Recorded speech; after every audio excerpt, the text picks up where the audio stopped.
Happy Friday. I'm here with another Fridays 45. I'm sorry I missed last week, but I'm back. And this week's single that I'd like to talk about is Heart of Glass by Blondie.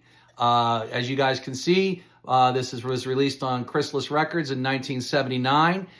It was originally released as a 12-inch record because went a little longer, but some radio stations had concerns playing it because of the language on it, and they actually reprinted it and took that one word that they do say it was used much more on the 12-inch. They took it and put it on a 45. So interesting story. The original song was actually written in 1974 and into 75. They recorded it for a demo, and it didn't sound like it does today. They didn't have that drum machine when they recorded it. It sounded more reggae. It was more of a ballad. But as time went on and they got to their third album, Parallel Lines, they dug this out and they started working with it. Back then, they were actually working with some disco on their live shows. One live show in particularly was the Johnny Blitz benefit at CBGB. They sang Donna Summer's "I Feel Love," and it was unusual for a punk band like New Wave band to sing something like that at disco. So they were crossing some lines, and so. They went into the studio in 1978 in New York City. They went down the street, apparently, got this drum machine. It's called a Roland CR-78, and it's pretty popular back in that day. They were one of the first to put it on a record.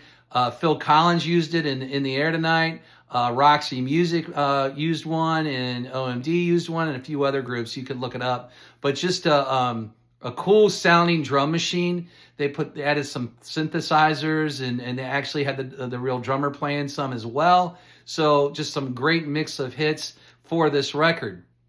As you guys can see, this record was printed on Chrysalis. Now, Chrysalis is a company that was founded in 1968, and one of the main reasons it was started was one of the groups, Jethro Tull, was trying to get a record deal with MGM. And MGM printed one of their songs, and they actually misprinted the group's name on the label and then called them Jethro Tull. And so, Chrysalis was kind of born from the need for them to have a record label. And so that's what they did. And as you guys can see, I actually have two of these records, and they have different labels. And I've looked it up, and one says recorded by Capitol Records, one says manufactured by Capitol Records. The one of them, this one right here, is a little bit more expensive because it's a little bit more rare. It runs for about $4. This one runs for about $1.50. Just a great song, and what a great time. That this band Blondie kind of introduced us to, hey, it's okay for a punk band to get into disco and get on the radio. By the way, one of the things that really put them on the radio was the show WKRP in Cincinnati. They did an episode where this song was played, and Chrysalis actually recognized that episode helped popularize this song.